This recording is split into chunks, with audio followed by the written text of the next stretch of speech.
Hello everyone, मैं doctor प्रगति गुप्ता और आज मैं मिलवाऊंगी अपनी ही एक पेशेंट से, कविता जी से, जिनका अभी ट्रीटमेंट होते हुए 1 मंथ हुआ है और बहुत अच्छी इम्प्रूवमेंट शो की है इन्होंने। ये पेशेंट हैं क्रॉनिक किडनी डिजीज़ के। इनकी जो किडनी ख़राब होनी शुरू हुई थी, इन्हें जब पहली बार पता चला था 2019 में डायग्नोस हुआ था, फरवरी में। अचानक से वॉमिटिंग होनी शुरू हुई, साथ में फ़ीवर आया, तो ये हॉस्पिटल में जाके एडमिट हुए। वहाँ पे जाके डायग्नोस हुआ। जब इनके फर्दर टेस्ट हुए, एमआरआई हुआ था, अल्ट्रासाउंड हुआ था, उसमें डायग्नोस हुआ कि इनकी जो किडनी है ठीक से काम नहीं कर पा रही है। राइट किडनी के अंदर काफ़ी ज़्यादा श्रिंकेज थी, लेफ़्ट किडनी का साइज़ कुछ हद तक वो भी श्रिंक हो चुका था। तो तब जाके इन्हें पता चला कि इनकी किडनी ठीक से काम नहीं कर पा रही है और इन्हें किडनी की बीमारी हो गई है।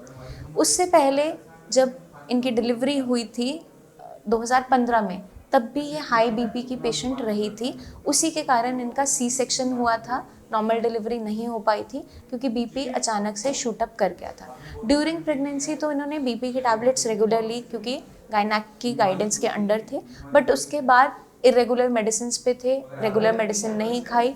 सिर में दर्द रहता था, पता नहीं चलता था कि बीपी बढ़ा हुआ है। पेन किलर खा लेते थे, काम में बिजी रहते थे, बहुत सारा काम करते रहते थे, बट अपनी हेल्थ के ऊपर ध्यान नहीं दे पाए।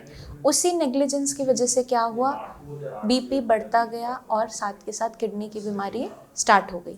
कोई फैमिली हिस्ट्री नहीं थी किडनी डिजीज़ की, बट हाई बीपी के कारण इनकी किडनी डैमेज होती चली गई। ये हमारे पास लास्ट मंथ ही इन्होंने विजिट किया था, जब इन्हें डॉक्टर्स ने जवाब दे चुके थे। इन्हें बोल दिया गया था कि आप फिस्टुला बना लीजिए, आपको डायलिसिस पे जाना पड़ सकता है, क्योंकि इनकी जो कंडीशन थी वो ख़राब होती चली जा रही थी। तो अब हम बात करेंगे कविता जी से कि कैसे ये साई संजीवनी तक पहुंची और किस तरीके से इनका ट्रीटमेंट स्टार्ट हुआ और अब ये कैसा फील करती हैं ट्रीटमेंट के 1 मंथ के अंदर, और क्या क्या पेशेंट को ध्यान में रखना चाहिए, वो सब ये बताएंगे। तो कविता जी, अभी 1 मंथ जैसे आपका इलाज शुरू हुआ है, तो अब कैसा फील करते हो पहले से? पहले क्या सिम्टम्स थे, अब कुछ बेटर फील करते हो, वो थोड़ा सा हमें बताओ। पहले तो मेरा मन खाट में से उठने का मन करता ही नहीं था। इतनी कमजोरी लगती है? हाँ, मैं हमेशा लेटी रहती थी, लेकिन अब तो मैं काम भी करती हूँ घर का, जो भी मेरे बस की है। थोड़ा हाँ, झाड़ू पोछा कर। खाना खाना खा पाते हो अच्छे हाँ, से? खाना मैं खा लेती हूँ। पहले तो मैं टैबलेट लेती थी खाना खाने के लिए, लेकिन अब मुझे भूख लगती है।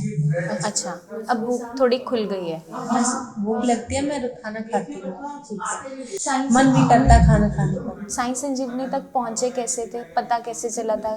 क्योंकि जब आपको डॉक्टर्स ने बोल दिया था कि अब आपका इलाज नहीं होगा, तो काफ़ी घबरा गए होगे उस टाइम के, डायलिसिस करवाना पड़ेगा। ये मेरे भाई और मेरी जिठानी है, जो मेरी बड़ी सिस्टर, उन्होंने यूट्यूब पे वीडियो देखी थी।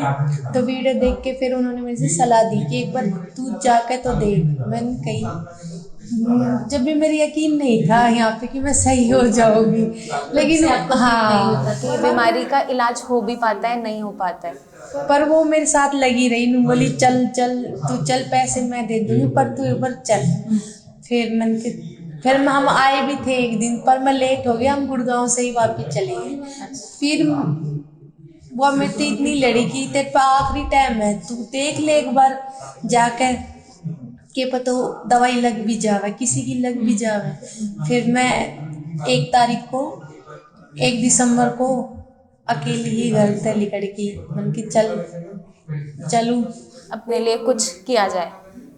फिर मैं आ गई यहाँ पे। फिर मैंने दवाई ली, तो मैं डॉक्टर से बात करी। डॉक्टर ने मेरे को इतनी अच्छी तरह बताई कि ऐसे ऐसे तेरी किडनी खराब हुई थी, पहले इन्फेक्शन हुआ था, फिर ऐसे टैबलेट खाई तेरी, तो फिर मैंने महसूस हुआ कि मैं सही हो जाऊंगी। मैंने डॉक्टर की, एक वो बात है ना, जो डॉक्टर बात इतनी अच्छी कर दे कि महसूस भी हो जाए कि हाँ तो पेशेंट खुद से ही ठीक हो जाता कुछ है, पर डॉक्टर ने सही बताई। तो फिर मैंने दवाई खाई, मैंने कुछ अपने आप में फर्क दिखो। क्या फर्क एनर्जी, जैसे कि मैं काम भी करे लगी, ना थकान हुई, थोड़ा बहुत काम, हाँ, मैं काम करे लगी। पर अभी ज्यादा काम फिर भी नहीं करना है, थोड़ा थोड़ा करना है। पहले मैं चलती थी तो मेरे पैरों में चला नहीं जाता था, पैरों में ना अजीब सी घबराहट, कंपन होती थी, पर मैं ये घूमने लगती हूँ। झाड़ू झूड़ू कुछ भी, जिस घर का काम है नॉर्मली आराम से सब्जी सुब्जी काम कर लेती हूँ। तो पहले तो मैं खाट मत ही ना उठती, खाई ना करती, बहुत ज़्यादा फर्क है। एक बार सभी ने लेनी चाहिए दवा। जो पेशेंट हैं किडनी फेलियर के, जितने भी पेशेंट होते हैं, मरीज होते हैं, उनके लिए कोई मैसेज देना चाहोगे? देखो मैं तो विश्वास ना करती, लेकिन मैं फिर भी आई और मुझे बहुत ज़्यादा फायदा मिलो यहाँ की। मैंने कहूँ एक बार जो भी है, जिसने भी कोई भी प्रॉब्लम हो किडनी की, तो एक बार जरूर आओ, डॉक्टर से बात करो, दवाई खा कर देखो, बहुत ज़्यादा फायदा होगा। और वो तो अच्छी बात है कि किसी ने फायदा हो जाए। जितनी क्योंकि आपको भी भरोसा नहीं था, अब तो भरोसा है पूरा पूरा का पूरा कि ठीक हो जाओगे, सुधार आ रहा है, क्योंकि रिपोर्ट्स में भी वो नज़र आ रहा है। पहले लेवल हाई थे, अब पहले से बेटर होने शुरू हो गए हैं, ताकत आने लगी है, खाना खा पा रहे हो। अब थोड़ा थोड़ा आपकी हम दालें भी स्टार्ट करवाएंगे। तो एक बार तो डॉक्टर ने कह दी कि आप कि वो क्या नाम डायलिसिस होगी, तो मैं कति घबराई, मैं कि तो करवानी ही पड़ेगी। तब उस टाइम क्या कंडीशन थी? तबीयत ज़्यादा खराब हो गई थी जब होने हाँ, लगा? जब ज़्यादा हो गई थी, क्योंकि बीपी हाई कारण, तो बीपी हाई बहुत ज़्यादा था और मैंने भूख ना लगी थी कभी भी। मैं डॉक्टर से कही करती, मेरी हाँ पेन हो रही कर, तो सारे इंजेक्शन लगे करता मेरा 3,500 का। और मैंने कुछ, फिर डॉक्टर ने आखिर जवाब दे दिया कि रिपोर्ट तेरी बहुत ज़्यादा खराब आ रही है, आप सर्जरी के लिए आओ, डॉक्टर से बात कर लो। मैं अपने घर आई तो मैं रोती ही आई, सारा घर का बहुत ज़्यादा घबरा गया था। ये तो मेरा आखिरी चांस था कि मैं यहाँ पर आ गई और मेरी रिपोर्ट में सुधार आया। आ गया ना। अब आपको कुछ चीज़ों का ध्यान रखना है, क्योंकि जितने भी 40% ऑफ द केसेस हम देखते हैं, हाई बीपी के कारण किडनी फेलियर की तरफ पेशेंट चला जाता है। तो हमें क्या ध्यान रखना है कि अपनी बीपी शुगर लेवल्स को मैनेज अच्छे तरीके से करते रहना है। जैसे कविता जी के केस में बीपी, हाई बीपी एक मेजर कल्प्रिट है उनके किडनी को ख़राब करने के पीछे। तो जब तक आप रूट कॉज को नहीं हटाते हो, बीपी की मैनेजमेंट नहीं करते हो, कारण को हटा नहीं पाते हो, तब तक आपके किडनी में सुधार नहीं आ पाता है।